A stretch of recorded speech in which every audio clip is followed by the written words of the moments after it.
Hi everyone, this is Farhan Shahriar from Canada. Right now I'm working for Loblaw as an analyst in cash management. Loblaw is the top market leader for Canada's pharmaceutical and grocery.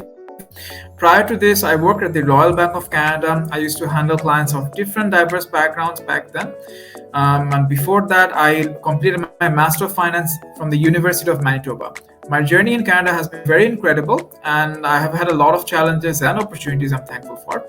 Today, I'm happy to share my experience with you, and I hope it makes an impact on you. I realized that it's important to get exposure to the corporate atmosphere while I was studying so that I don't feel like an alien when I'm trying to step into the career world. This is why I started getting involved early on with part-time jobs. So I started working with Bangladesh Brand Forum because they were the corporate magazine of the country, and they held a lot of events such as Leadership Summit and other events. So what I would do is I would be assigned to speakers to interview them, to get their thoughts, and then to write an article on them afterwards. So to broaden my aspect and also gain a lot of exposure into the corporate world because there were professionals visiting across different industries within Bangladesh, but also at certain events there were individuals coming from beyond Bangladesh, foreign nationals. So I got the chance to learn from them. One of the things I also encouraged to actively took part in was working as a research analyst.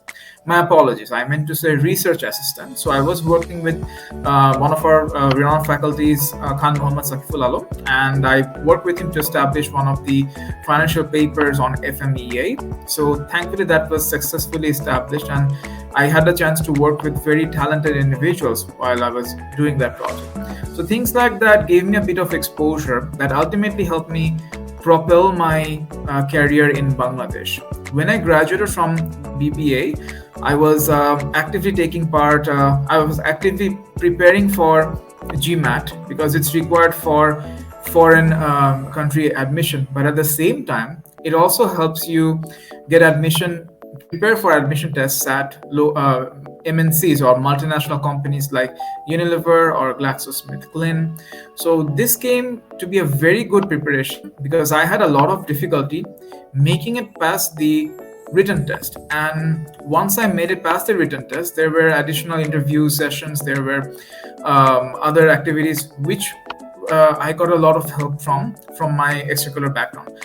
Now, on the point of career, once I graduated, I was looking for jobs for 6 months, and then I got employed with GlaxoSmithKline Bangladesh as a Future Leaders Program trainee. That was a very, very competitive process. I was one of the 6 individuals chosen from the entire country to be in pharmaceutical business. I was assigned to lead the digital marketing campaign for the pharmacy business. I worked at GlaxoSmithKline for over a year, and by that time, I helped launch the digital campaign. I was heavily involved with a lot of social media planning. Say, for example, I had to be regularly deciding about SEO and how many unique hits a site would get. So it was all in motion. The only difficulty was working in the pharmaceutical sector. There is a lot of regulations, and you have to be very, very thorough in terms of your knowledge, in terms of your research. So it's an interesting journey. At some point, I realized that despite the prospects of such a program, it did not have a finance aspect to it, and I really wanted to do a finance based rotation. At the same time, I had some health complications that required me to move abroad because my doctor prescribed that I have to go somewhere which has pollution-free environment for the coming 3 to 4 years at the very least. I had an eye surgery in India, and for that purpose, I decided that okay, given the timing and given my aspirations as well, it makes sense to move abroad for my master's. Thank you, Real Chomok, for organizing this opportunity and giving youth in Bangladesh a chance to hear from Deshi's living abroad.